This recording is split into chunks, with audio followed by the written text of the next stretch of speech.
Fede es tal como es, el carácter que tiene, y en bici me imagino que en su momento era igual. Bahamontes es una leyenda, es historia del ciclismo español. Fede, genio y figura.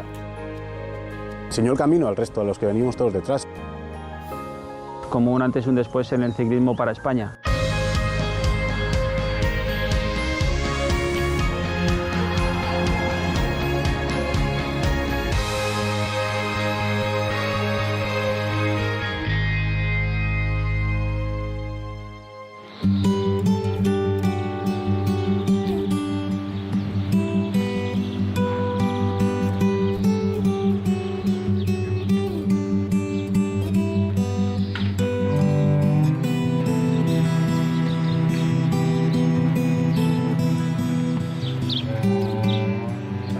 Ya que invitados te traigo aquí. Estos son en mi estado de lujo. ¿Cómo va? Esto es nivel, ¿eh? Estos son los gregarios que yo usaba. Sí. ¿Qué tal tienes las piernas? ¿Bien? No, la rodilla fatal. ¿No andas en bici? ¿No andas en bici? ¿Tienes que andar un poco en bici? No, no puedo girar.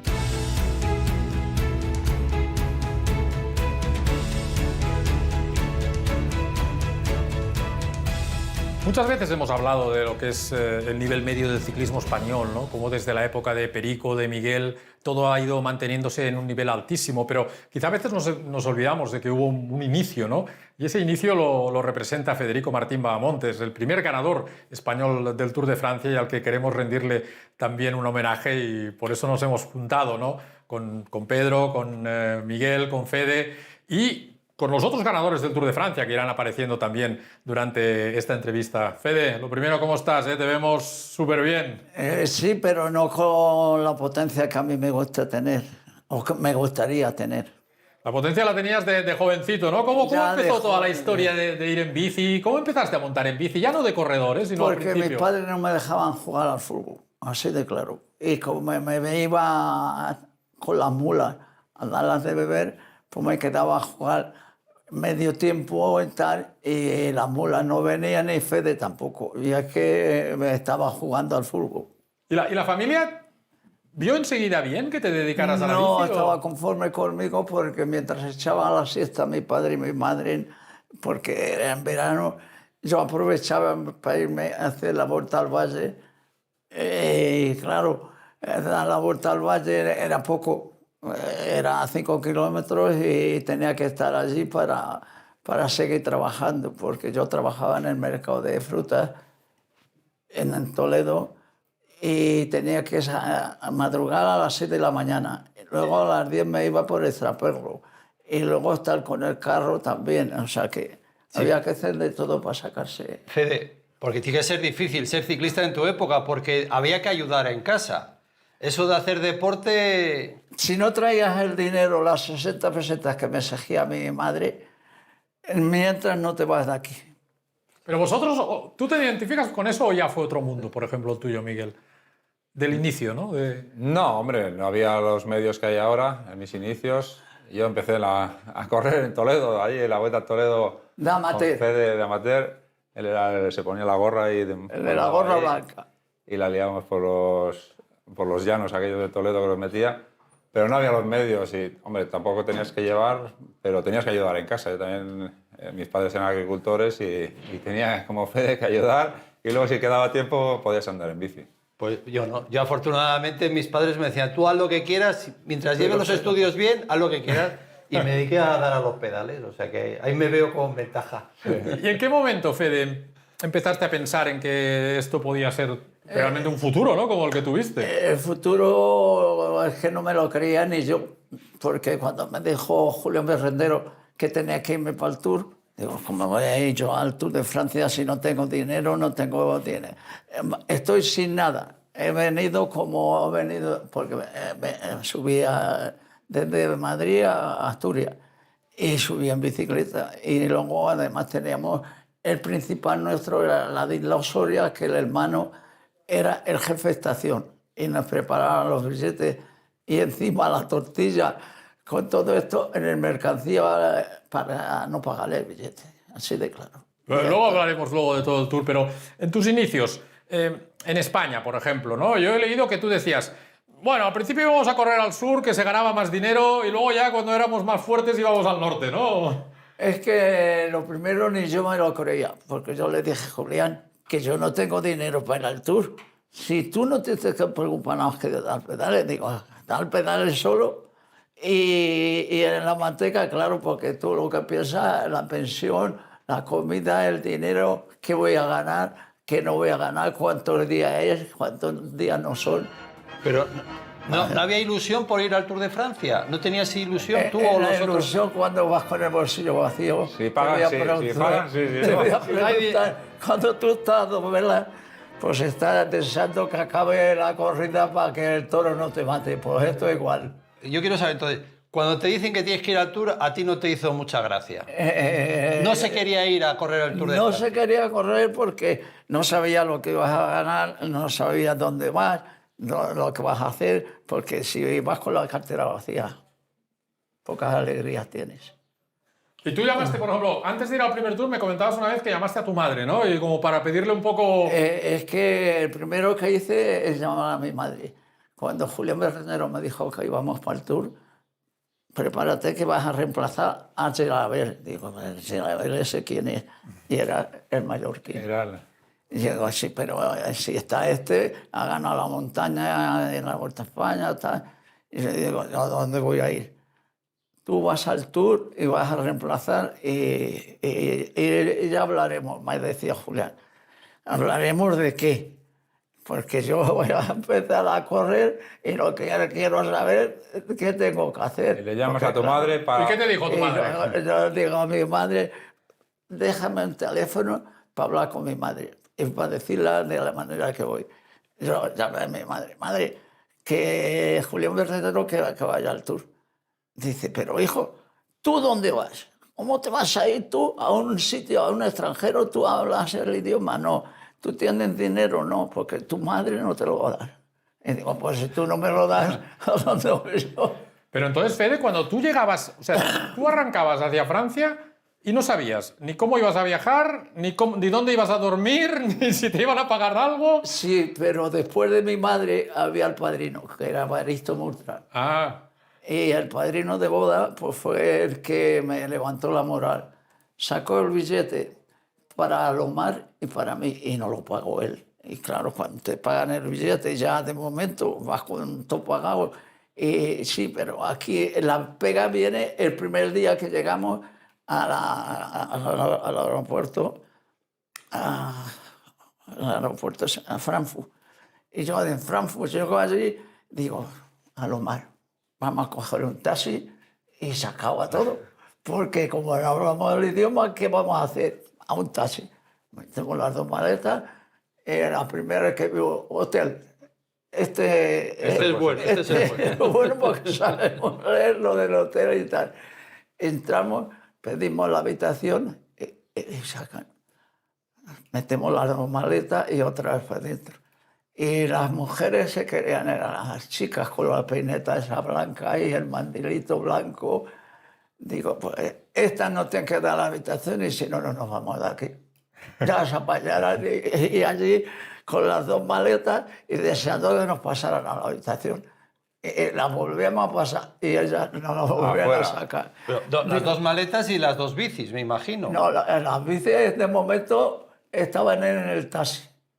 Porque no las habías ni descargado. no teníamos... No se fiaba al taxi, esto me lo van a hacer cargar. Pero yo muchas veces cuando le oigo a Fede contar estas cosas, y supongo que vosotros estaréis conmigo, que casi era más una aventura que un deporte, ¿no? Esto no lo han pasado. Por eso digo, ¿no? Aquello suena casi más a una aventura, a un deporte. No, ¿no? mis inicios Aventura también- cada hora. pasaba. Cada hora, ¿no? Cada hora tenías un problema. Mis inicios también de primera vez que salgo de casa, que era la Vuelta a Suiza o la Guillermo Tell. La no sé. Guillermo Tell de aficionado. O sea, vas a un país, que te montan en un avión, llegas allí, no hablas idiomas y tienes Y que ya ir te un poco apañarás. pidiendo ahí o abriendo los ojos para ver dónde ves algo de carrera. A ver, deporte era y está claro que al final era una cuestión de entrenar constantemente. Antes era muchísimo más aventura, ¿no? De hecho, yo creo que antes tenía que haber más capacidad de adaptación, improvisar y yo creo que también santiguarse, ¿no? Un poco. Aventuras que te lo cuente el propio Fede. Eso sí que es una aventura, ¿no? Cuando a mí me habla, en las veces que estamos con él y nos cuenta que se cogía un tren, metía la bicicleta en el tren, pasaba no sé cuántos días para llegar a la carrera, llegaba allí. Era terrible. Evidentemente no estaba profesionalizado como estaba a día de hoy, pero probablemente tenía más mérito que ahora. Aventura, yo creo que hoy en día sigue existiendo también, ¿no? Hay ese puntito, ¿no? De que bueno, aunque tengas todo, parece que está todo como muy medido y muy controlado, siempre tiene ese puntito, ¿no? Y yo creo que en aquella época, evidentemente, la aventura a lo mejor tenía como más peso que el deporte, pero al final está unido, ¿no? Porque al final el estado físico y psicológico de los deportistas era igual de importante que el de hoy en día. De hecho, hay muchas anécdotas que se dice que algunos ciclistas españoles iban al Tour a recoger bidones tubulares para luego poderlos vender. ¿Es cierto todo eso, Fede? Es más cierto, es que había tramos donde tiraban el avituallamiento durante 1 kilómetro o 2, estaban los bidones. Y en el equipo había a quien nos colocaban las medallas de la recogida, de los guantes, que se vendían los guantes, que sí cambian. Esas aventuras. Había un segundo negocio, ¿no? Había un segundo negocio y cuando tú no eres el del negocio, pues te cabrea. ¿Dónde te defendías mejor? ¿En Francia o en Italia o en España? ¿Dónde donde nosotros lo pasamos mejor siempre en Italia. ¿En Italia? Porque el idioma nuestro es bastante parecido, las comidas también, la chuma, cualquier cosa se va más. ¿Te apañabas mejor ahí? Sí. Tú hablas con los franceses y te haces un viaje de 100 o 200 kilómetros en el tren y todavía no le has dicho ni buenos días ni nada. Ahora que hablas de Italia, yo creo que tú me dijiste que en tu época el idioma que se hablaba en el pelotón se hablaba el italiano. A nosotros nos tocó el francés y ahora es el inglés. Y ahora es el inglés, porque los motoristas, los de los coches, todo el mundo... Digo, ¿y cuándo ha hablado este inglés? Pero si no sabe ni decir buenos días en español, ¿cómo lo...? Y no. Oye, ahora empezaremos a hablar un poco de lo que son de tus participaciones en las carreras, pero yo preparando esta entrevista he mirado muchas imágenes antiguas y lo que he visto es que aquel era un deporte muy individualista, ¿no? Casi siempre se ve a un ciclista solo, mientras que ahora ya no es así, ¿no? Es que si hubiera sido de esta manera sería otro ciclismo como ha empezado a ser los tiempos de estos. Pero eso, Miguel o Pedro, sí que es una cosa muy diferente, ¿no? Es decir, esta sensación de que se recuperaban minutadas, que se corría de manera muy individual, sí que hay un salto muy grande, ¿no? Respecto a Pero aquí está el mal. El que no hubiese nadie, porque yo me tenía que amasar, era a las 12 o la 1 y estaba sin masar. Entonces no soy jefe de fila. Y como le decía, Raúl Remy decía, el que os gana el dinero, el que primero se levanta, el último que se acuesta y el que os trae el dinero, os lo trae también a la cartera, porque nosotros, el Tour de que pasó, lo de Jesús. Voy a hablar en este caso, Jesús Loroño no esté hablando en contra. Es que no repartió ni él ni Bernardo Ríos el dinero con los compañeros, ni con el equipo. Y el único que le hice a Langareca de traer todos a la habitación, y como yo lo hacía con el equipo amateur. Repartir todo. Dije, lo primero hay que firmar ese papel. Léelo en alto Langareca para que sepan de qué va. En aquellos años había que ir escapado, y en el inicio de mi época también, intentar luchar por los premios que había, las metas volantes, tal, que eran casi tan importantes como el sueldo que te daba el equipo. Ahora no, ahora el sueldo es el importante y los premios, sí, se disputan, la bonificación y tal, pero había una época que en la montaña pagaba unos premios con respecto al sueldo importante, las metas volantes, los premios especiales, pasabas por un pueblo, había primas había también, primas, sí. Había gente, era otro ciclismo, ¿no? Había gente que tenía que buscarse que ganar la carrera bien, pero si podía ganarse un dinero extra. Mejor. Y se daba mal de tener lo que dar. Pero lo que no se puede hacer, que digan que son los gregarios, los equipiers que me han ayudado. ¿Sabes cuánto estaba el primero que venía detrás de mí español? A 1 hora, a 1 hora y media, en la general. Independientemente de los resultados que hubiese conseguido, me hubiera gustado vivir. Ese es el ciclismo. No sé cuántas temporadas, pero me hubiera gustado vivirlo, porque creo que era un ciclismo más de valentía, ¿no? De determinación, de convencimiento de que vas a ganar, ¿no? En cambio, pues, quizá ahora está todo tan controlado que a veces te limita y como que te corta las alas, ¿no? De intentar inventarte algo diferente. Yo era un corredor que tenía que buscar la aventura, ¿no? Y en ese aspecto sí que me identifico más con aquel ciclismo. Un ciclismo menos controlador, de gente que le pega una pedrada en la cabeza, ¿y por qué no me voy a quedar aquí, no? Era un ciclismo más de corazón, probablemente más de rabia, de que este te acaba de hacer una puñetera y dices, pues ahora le ataco para fastidiarlo. Probablemente mi forma de correr era mucho más parecida a esa época que la día de hoy, ¿no? Yo creo que en el momento que entra el dinero en juego, las empresas, el patrocinio, la publicidad, cambia radicalmente todo, porque tú inviertes un dinero o tú compites, es tu trabajo, ¿no? Y tú compites a cambio de algo, ¿no? En aquel momento yo creo que era más retos.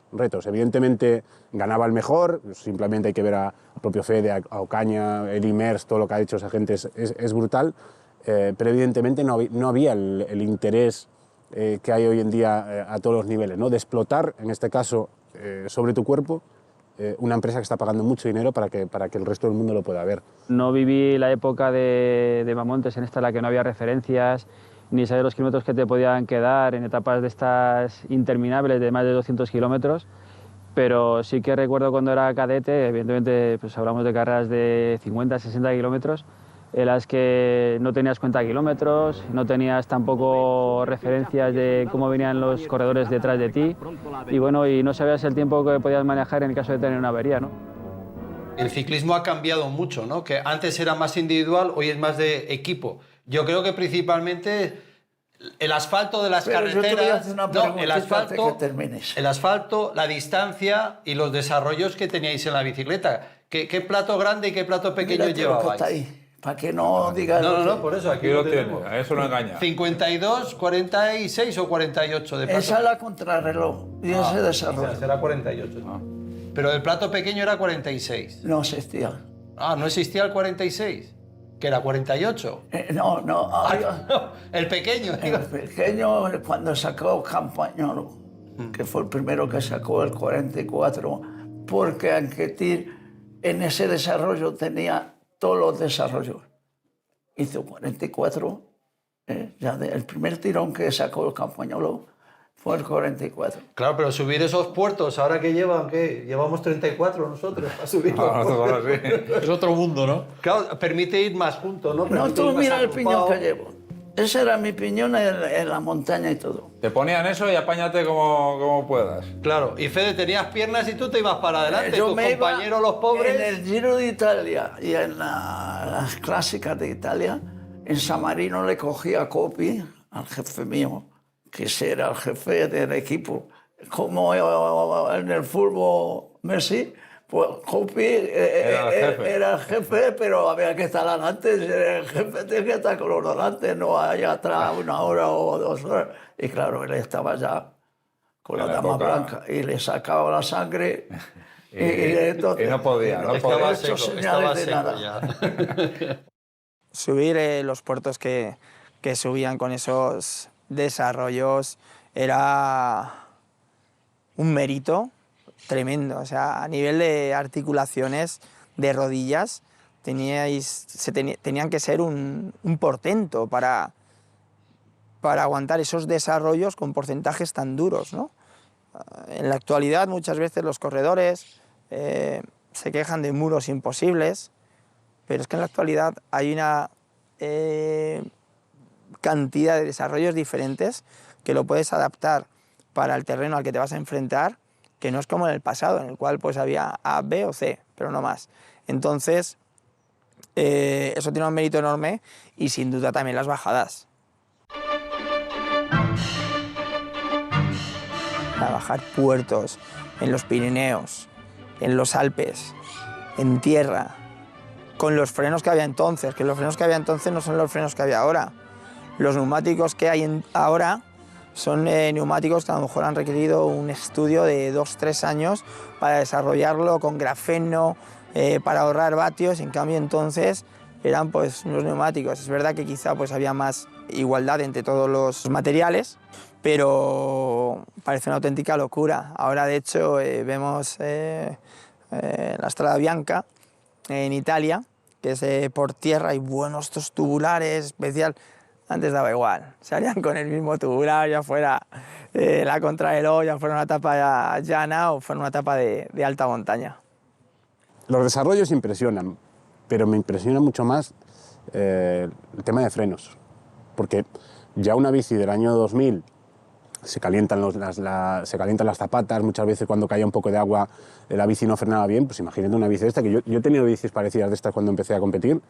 Es que era una aventura, pues imagínate bajar un puerto de 1 hora prácticamente, que en aquella época, tal como estaba el asfalto, la carretera mejor dicho, los caminos, pues prácticamente tardarían 1 hora bajando. Es 1 hora de riesgo curva tras curva. O sea, para mí lo más impresionante es eso, cómo podían hacer lo que hacían con las bicicletas que lo hacían. Bueno, pues... Incluso llevaban luz, algunos llevaban farolillos, ¿no? Y la leche... Al final es una circunstancia que era para todos por igual, ¿no? A lo mejor habría uno con suerte que tendría igual 5 coronas en vez de 4 o en vez de 3, pero el desarrollo era muy similar para todo el mundo. Entonces, bueno, haciendo más fuerza, menos fuerza, podrían subir. Y bueno, pues ahora estamos viendo un poquito a esos tramos de tierra que tenían en aquella época, y ahora pues vemos que en Italia pues la Strada Bianca o los esterratos que estamos viendo muchas veces en el Giro de Italia hacen que también se vuelva un poquito a esa épica y a ese romanticismo, ¿no?, que había en aquella época. Presenciamos el desarrollo final de la última etapa de la Vuelta Ciclista a Francia, la prueba de esta clase más famosa del mundo, que durante 25 días ha tenido en vilo a los aficionados y que este año se ha caracterizado por la brillante actuación de los corredores españoles.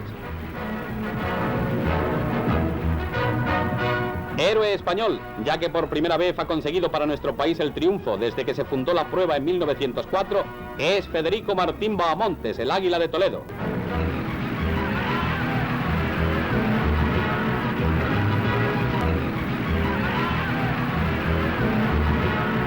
Como los toreros sobre el ruedo, Bahamontes da la vuelta triunfal a la pista ovalada.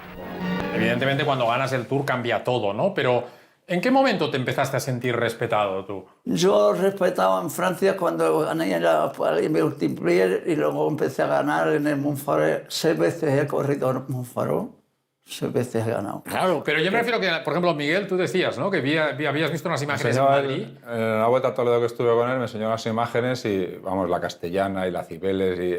Bueno, Y la fiesta de Toledo. es que no volví a salir ni a la calle, Un tío. recibimiento impresionante cuando la victoria del Tour.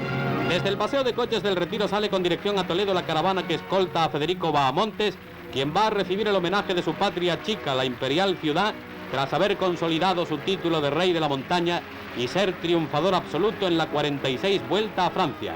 A la entrada en Toledo y al paso por las principales vías de la población, recibe constantes manifestaciones de agasajo. Yo que decía que la de Perico en Segovia me pareció espectacular, ¿no? Tú decías que en Pamplona sois un poco más fríos.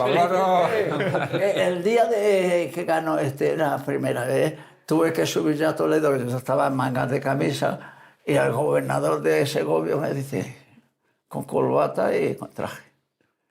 ¿Y me haces de ir a Toledo? Yo no, eso fue el gobernador, has dicho, yo no. Sí, pero tú... Si tú ya sabes que ahí eres un Si tú muñeco. no ganas el Tour, en ese momento yo no hubiera ido a Toledo. Pero eso es verdad, ¿no? En aquellos momentos te tienes que dejar llevar un poco por la ola, ¿no? No puedes... No eres dueño Sí. de tu persona. Y más en aquellos años que era una noticia buena Dios, de... Dios, yo llegué allí y ¿qué te ha dicho Falco? Digo, a mí que... Sí, lo sé. Sí, yo estaba así puesto como un ligote. Y claro, cuando tuvo la política está por medio, pues yo era español. Y yo cuando estaba... ¿Y qué tuviste? 2 recibimientos, uno en Madrid y otro en Toledo. ¿A dónde iba? ¿A dónde Yo, iba? Tenía los recibimiento. españoles te hacían de todo por ser español. Bahamontes da las gracias con emocionadas palabras, recibiendo después un pergamino con el nombramiento de hijo adoptivo de Toledo. Tú siempre has sido un ciclista de mucho carácter, ¿no? Cuéntanos esa anécdota de cuando abandonaste, pero, o sea, que tú decías que si no te pagaban no corrías, pero luego quisiste demostrar que eras el mejor. Y más cosas. Era duro la Vuelta a Toledo, tú cada has corrido. Mucho aire, mucho aire. No, pero yo digo, en aquel momento del Tour, cuando tú te hiciste una protesta porque el equipo no te pagaba, ¿no? Sí, pero y eso ya ha sido a última hora porque Sí. no me pagaron. Pero antes de abandonar, atacaste, ¿no? Sí, bueno, pero eso fue entre los 3 años últimos que yo decía que no nos van a pagar. Yo o me pagan o no salgo. Y yo ya lo comentaba con los compañeros que tenía, pues ya estaba yo preparando el temor del abandono. ¿Y cómo lo preparo? Porque claro, tú abandonas, es como cuando yo tomé... Sí, la lista negra te pone ya. Sí. Y si te pone la cruz raya, en 1, 2, 3, le respondo otra vez por igual.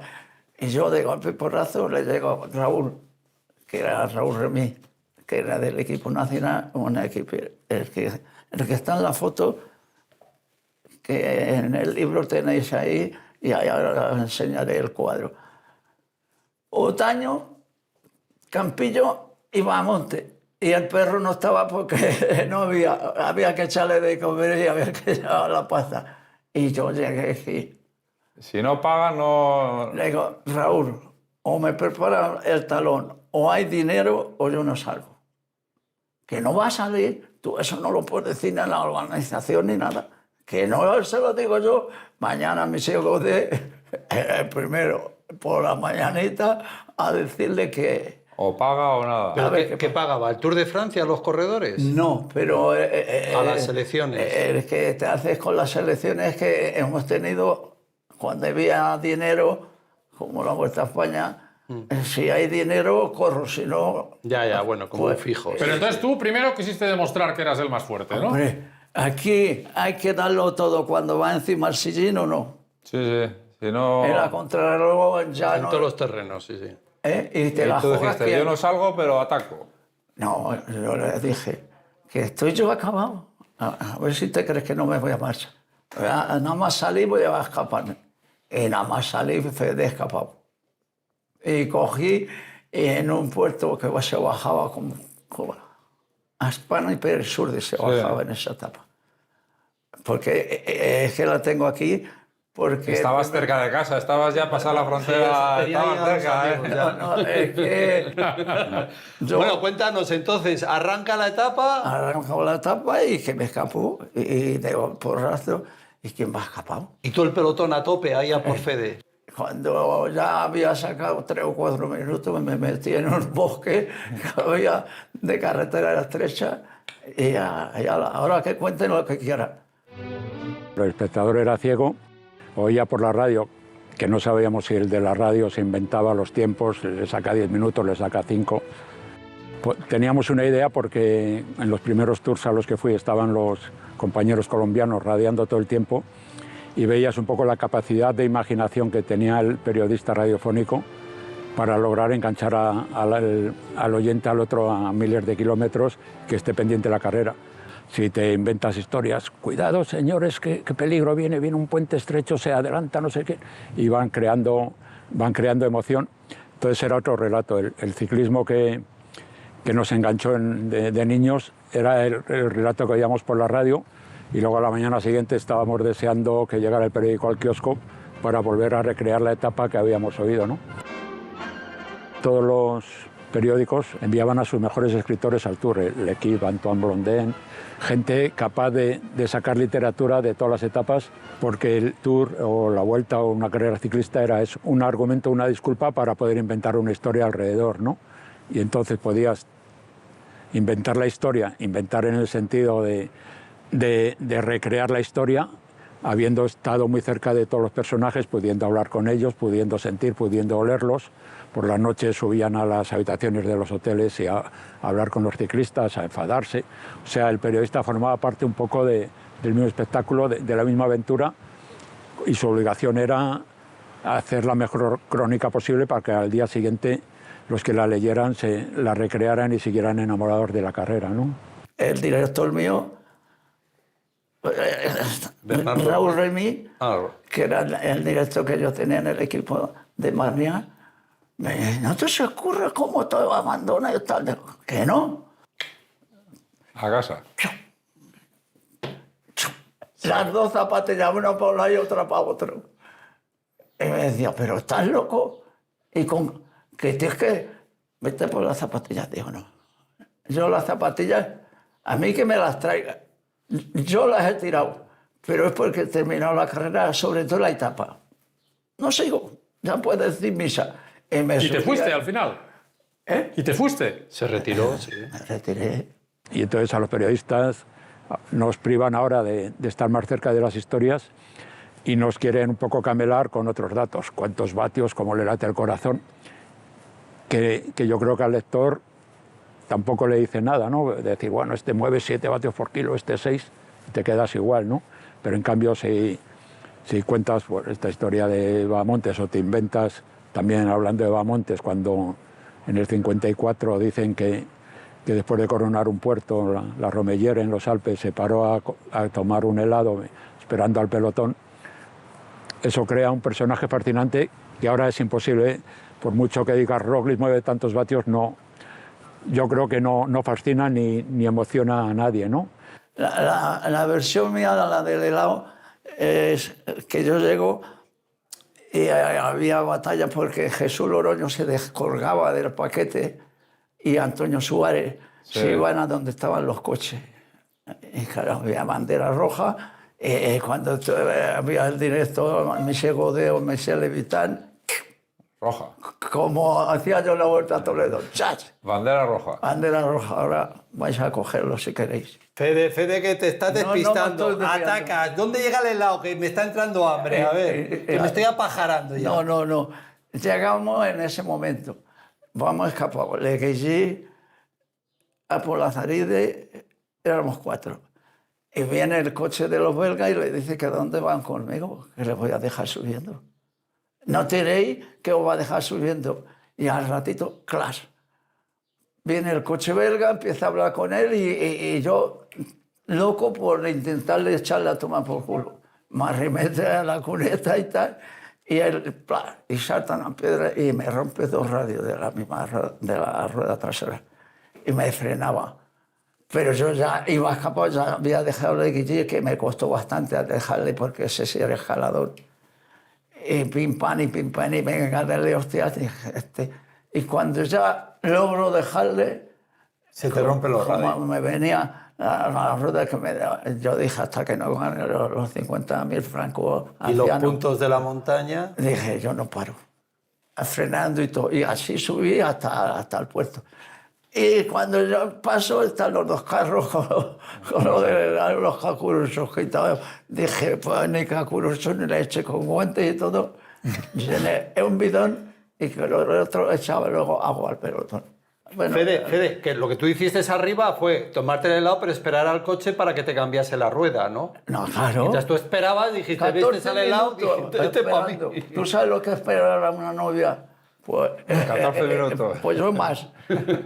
No venía Julián Berrendera. Es que iba muy rápido, Fede. No tienes que subir tan rápido. Ese era el problema. En el Momentú y en el Esterbio, todo eso me dejaban darle cualquier tino que nos va a morir. A mí el culo, me mandaban a tomar por culo y todo. Porque antes de llegar al puerto ya había dado. Ya las habías dado.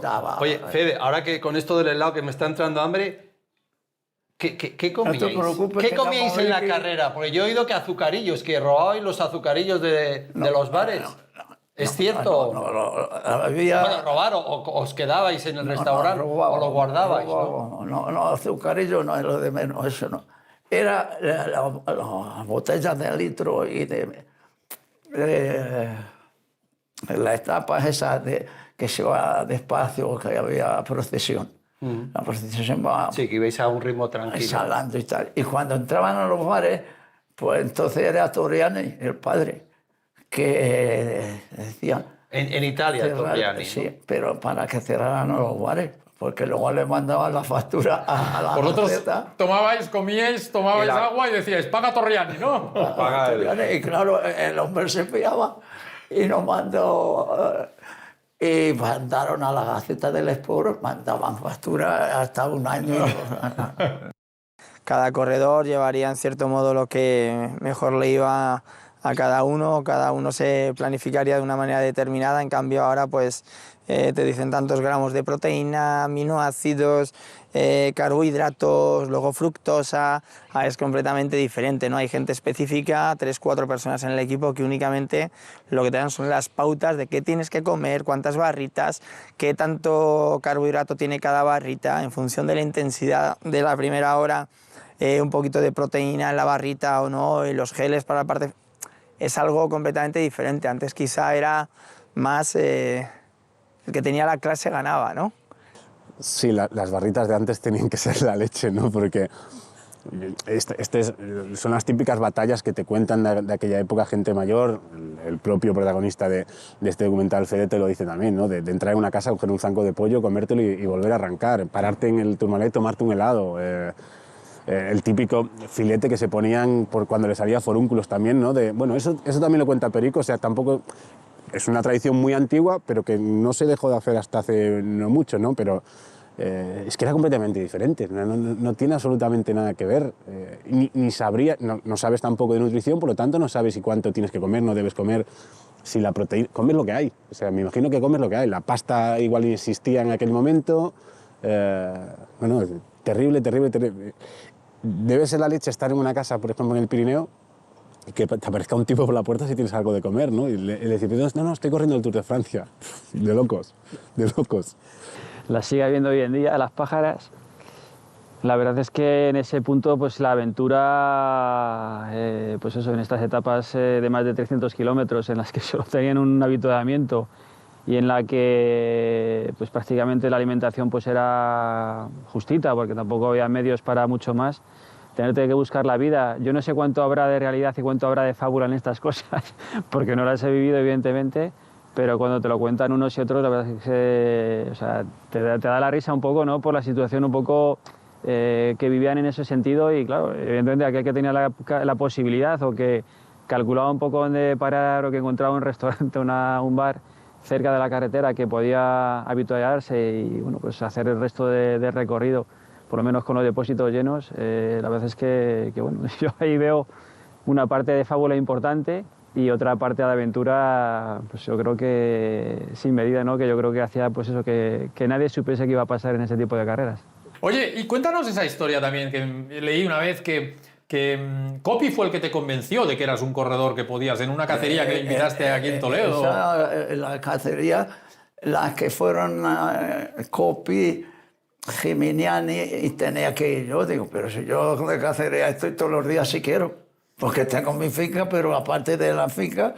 En Toledo es lo que se hace, cazar. No, pero te invitaban, ¿o no? Sí. ¿A qué no has pagado nunca cuando vas invitado? A Toledo nada. Cuando eres... ¿Pero por qué fue el Coppi, un corredorazo como el que te convenció? El Coppi porque yo ya la había ganado contra en San Marino y yo a los grandes les he ganado siempre. Porque ganar a unos pequeños no sacan nada. Muy bien. ¿Pero por qué no querías tú hacer las generales hasta ese momento de las carreras? Que solo luchabas por la montaña. Yo por la montaña. Hay alguien que ha ganado lo que ha ganado Fede en ciclismo. O sea, ¿tú considerabas que era mejor? En su estilo, yo en el mío, y hasta en el suyo. Y ya estamos los tres pues para contar, ¿no? Ahora le autorizamos que la haga. Ya, pero Carlos dice que hasta qué punto tú nunca fuiste ambicioso en la clasificación general, sí, que necesitaste que alguien te dijese que tu potencial estaba en la general. Antes he una cosa y no has cogido onda, ese sí ha cogido onda. Este sacaba más provecho en etapa que en la general. Entonces iba en el día a día. Se apañaba mejor día a día que muchos... Había que tirar del remo también. Muchos días conjuntos. Se apañaba mejor. Él veía negocio al día. Esto de mirar al día tienes que aprovecharlo porque luego se hace de día. En la Vuelta no te gustaba. El Tour sí ganaste, pero la Vuelta no... Vuelta a España no conseguiste ganar. La Vuelta a España... Estás como yo, a ver, no los tragas.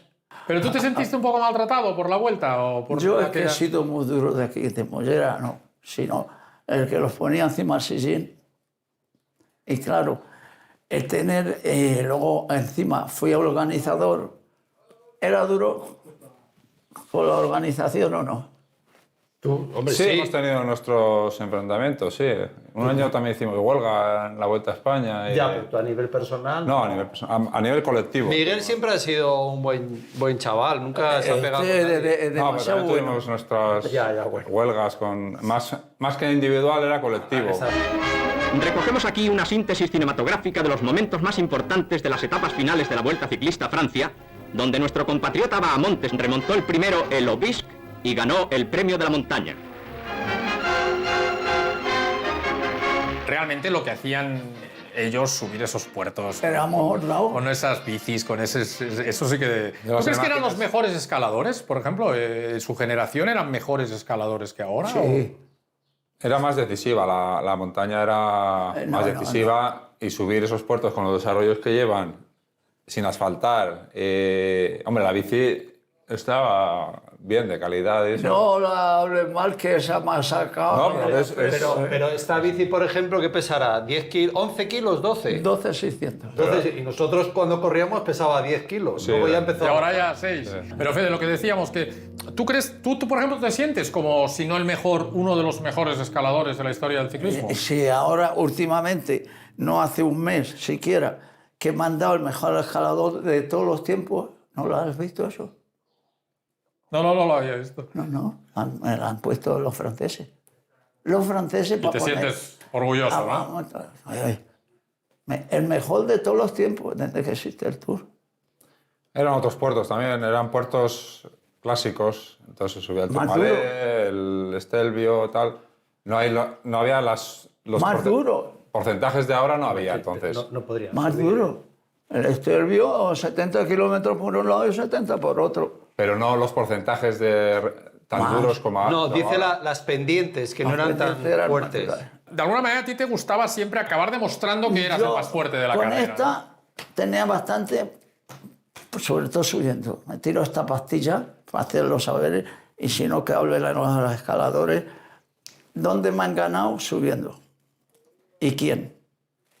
Bueno, eso tuviste suerte porque no coincidimos, No, Fede. porque no corría Perico. Si llegamos a coincidir, ya te digo Perico yo... te hubiera atacado mucho, que más de una vez irías así. Tú, ya me llevaba así Miguel, Fede, tú cuando corrías tú, a mí me lo han contado, claro, la gente estaba pegada a la radio. Cuando corría Pedro, estábamos ahí que se nos enfriaba el café. Y con Miguel ya era todo tranquilo, no fallaba nunca el tío. ¿Sabes dónde estaba la prensa española? Que eso te interesa defender esa postura porque no eran todos. Estaba Marca, La Gaceta, estaba Señor Torres, toda la prensa de Antigua, más la moderna. Habían encargado la comida. Y estaban comiendo. Comiendo y no estaban en carrera. Ya te digo yo que ahora no lo hacemos de esto ya, ¿eh? Y yo abandoné. Y la que se lió, ¿no? Tú sabes, la prensa al día siguiente a ver a los directores, tú que les dices, si le preguntas y tú le tienes escribiendo para Las o para Marca, ¿eh? Pues más de 4 veces les he cambiado su programa. El periodista formaba entonces parte del pelotón. Iba en coche con la carrera, adelantaba el pelotón, iban 3 o 4 periodistas por coche, se paraban a comer, dejaban pasar el pelotón, volvían a adelantarlo. Estaban muy encima, formaban parte un poco del pelotón y sobre todo, hablando de Bahamontes, hablando del Tour de Francia, el Tour le respetaba y lo consideraba necesario para vender mejor el producto. Siempre ha sido una historia comercial el ciclismo, pero ahora lo comercial predomina. Más importante el departamento de marketing de una carrera que el departamento de comunicación. ¿Tú cuando ves el ciclismo actual en la tele, te gusta? Evidentemente te gustaba más un ciclismo de más ataques. Tú tienes que tener tu ídolo. Yo es Messi. ¿Quién hay que haga lo que hace Messi? No, nadie. Bueno, si vamos a hablar de fútbol, yo me voy. Tú no sé, Miguel. No, eso... Es del Barça, ya le he sacado porque es del Barça. No, la subida de Atenas no es del Barça. No, pero por tu padrino, por Murtra. Por el padrino. Padrino, o sea, es que antiguamente se jugaban el dinero con nosotros, que eso es lo que no sabéis. El dinero, Torelló, el padrino, los ricos, estaban en la Peña Solera. Apostaban ahí se jugaban para... el dinero. Sí, ¿Tú ves? Y claro, tú cuando estás ahí, 500 pesetas y otras 500. Pero si yo estaba ganando más, escapaba en carrera que en la carrera. Me llama mucho la atención que los ciclistas actuales, ¿no? Ya más Miguel, que es el más joven aquí, que, y ya no te digo ahora, ¿no? Vivís concentrados en la carrera. Ellos hacían números, ¿eh? Corrían y hacían números, ¿no? Había que estar ahí con la calculadora. La de la Osoria, ese compañero mío, y sabes que hacíamos también otra cosa. Con las chinchas hacíamos carreras. En las pensiones malas, a puñadas quitabas. Pero vosotros... Ellos iban en carrera calculando si iban escapados, lo que iban facturando y luego cómo volvían a casa. A casa, ¿no? Habían vuelto a Salamanca. Habían ido en bici a la carrera y si no ganaban tenía que volver en bici. Y si ganaban algo, no, y otra volvías vez. en el tren. Yo he tenido carreras donde el otro, digo, ¿qué quieres, el trofeo? No, trofeo, tú allá en la otra, porque no contamos como que los otros no corrían. Nosotros al llegar a Montes y la Osoria, hoy han venido los catetos, bueno, vamos a los catetos, pero no llegaba ninguno con nosotros. Bueno, Fede, ¿cuántos tours tenías que haber ganado? ¿Tú crees? Yo O sea, 59 ganaste el primer tour, el primer español. Luego en el 63, ¿no? Estuviste a punto de lograrlo. Yo tengo un primero, un segundo, es que yo hago, porque una vez he hecho... Ya sabemos que ibas haciendo números, pero bueno, ahí, sin afinar... ahí para tener, porque yo de aquí tengo manías. Así de claro. ¿Alguna ya tienes? Antes decías... Primero le tengo en el tour, ¿sí o no? Sí. Segundo... Creo que sí, también. Tercero. También. Cuarto. Por supuesto. O sea, tienes todo... Pero tú querías todos los puestos. En lugar de 5 primeros... Ahí ya, No, la verdad es que a mí lo que me ha quedado claro es eso, ¿eh? Que corrían buscando unos resultados que quizá ahora no... Era otra época. Pero has sido corredor. Has sido también director. He jugado al fútbol. Y he tenido un equipo. Y has sido organizador. Y he toreado. Tú no has toreado. No, creo pues que ya te gano también. Y has sido organizador también de la Vuelta a Toledo. O sea, en el ciclismo... Pero 50 años nada más. En el ciclismo has hecho de todo. Menos federativo. Y Roma Chorizo también. ¿Y qué te gustaba? ¿Te gustaba director, organizador o qué te gustaba? No, es que son... Otras facetas. Otras cosas. No es lo mismo estar en el Pardo. Hay ahora puntos suspensivos. Y vivir lo que te gusta y estar en una cosa que no te gusta. Lo que quería decirte es eso, que sepas que... Y con este programa un poco también hemos querido hacerte un pequeño homenaje y decirte que te queremos todos mucho. No hay que dejarlo, que no es igual. Y como decía al principio, ¿no? Al final es un poco la vuelta, ¿no? a los inicios, ¿no? Que pasan muchos años desde que Fede ganó el primer Tour. Ha habido mucho ciclismo. Por suerte el ciclismo ha tenido un nivel muy alto, pero... Los libros míos que hay por ahí... Pero tú eres el precursor, Fede. No, pero yo soy el primero. Eso no me lo va a quitar ni este, ni ninguno de aquellos.